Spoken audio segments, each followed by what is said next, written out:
The morning sun filtered through the cracked shutters of the old house as Margaret stirred her tea with hands that trembled only slightly now.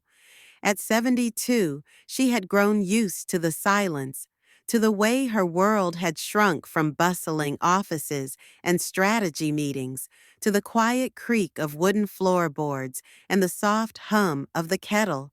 What she hadn't grown used to was the sharpness in her son's voice, the son she had raised alone, fed with her own hands, educated with her last pennies.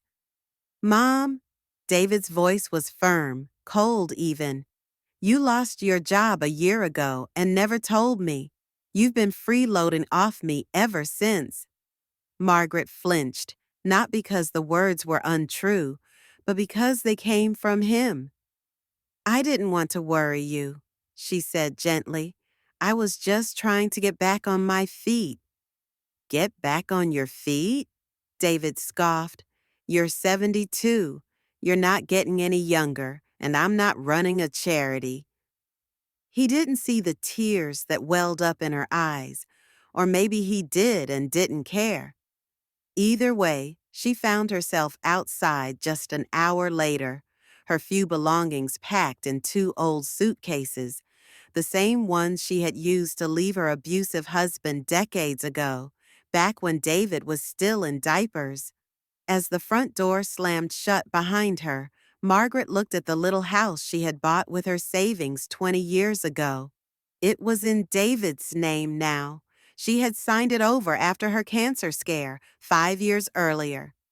Just in case, she'd said. He was all she had, or so she thought. She shuffled down the dusty road, her back aching, but her spirit unbroken. Not entirely. What David didn't know, and never bothered to ask, was that the job she'd lost wasn't her only source of income. It was her public one. Behind the scenes, Margaret had spent the last 15 years investing in small businesses, mostly run by women from underserved communities. She'd used what little she had, did her research late at night, learned how angel investing worked, and built a quiet empire. A secret one. Now she was worth nearly $6.8 million. She hadn't touched the money. She never needed to. She loved working, being active, being useful. She didn't dress the part, didn't flaunt her wealth, and didn't speak about it, not even to David. Especially not to David, who had grown distant over the years, consumed by status and image, always concerned about appearances, always chasing the next promotion, the next big opportunity. Margaret rented a small room at a women's shelter for the night. She could have gone to a hotel, even bought a mansion if she wanted, but she needed time to think. She hadn't expected the sting of betrayal to hit so deep. The boy she had sacrificed everything for hadn't just turned her away. He had looked at her like she was a burden. That night, she slept soundly. By morning, Margaret had made her decision. Over the next few weeks, she met with lawyers, accountants, and consultants. She transferred her investments, updated her will, and set up scholarships and housing funds for single mothers and seniors like herself.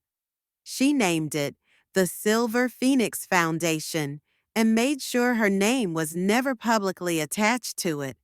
She didn't need the world to know. It was enough for the people it helped to know someone cared. She bought a modest cottage near the countryside, surrounded by trees and fresh air.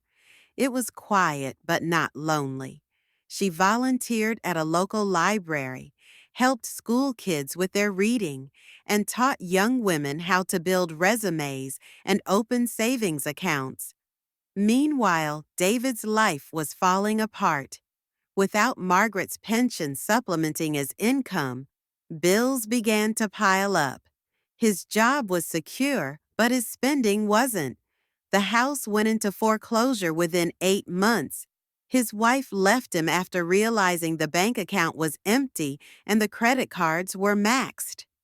With nowhere else to go, David called his mother. It was the first time in a year. He expected her to be bitter, angry, broken. Instead, she answered with the same calm voice that once lulled him to sleep during thunderstorms. David, she said simply. Mom, I messed up. I didn't realize how much you were helping us. I thought you were just sitting around doing nothing. You didn't ask, she replied, not with malice, not with sarcasm, just the truth. There was silence on the line. He didn't know what to say. For once, words failed him. I lost everything, he finally said. Margaret sighed softly. You lost the things you thought mattered most. That's different. Where are you? I'm somewhere peaceful, happy, doing what I love. Can I come see you? She paused. It wasn't that she didn't want to forgive him. Margaret's heart had always leaned toward grace. But she needed him to understand, not just say sorry. Understand. David, I'll send you an address, but this time I won't be your safety net. You'll come because you want to know me, not because you need something. He hesitated. Then, I do. I want to.